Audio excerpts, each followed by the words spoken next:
Good morning guys! Habang bumibiyahe po kami papasok, napadaan kami dito sa Bukawi, yung Tianggian dito. At huminto kami dito sa bilihan ng siopaw.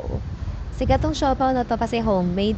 Matagal na po silang nagbebenta at subok na subok ang lasa. Kaya naman ang daming customers na dumadayo dyan. Ayan po yung pangalan ng tindahan nila, Dinash Quality Homemade Siopaw. Dito lang yan pag-akyat. Bago makyat ng flyover ng Bukawi paggaling ka Balagtas, right side.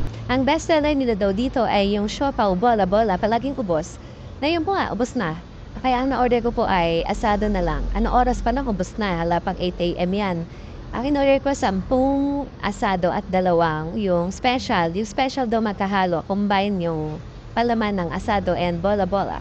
Everyday daw po sold out sila. Saan ka naman hahanap na siopaw na pangmasa?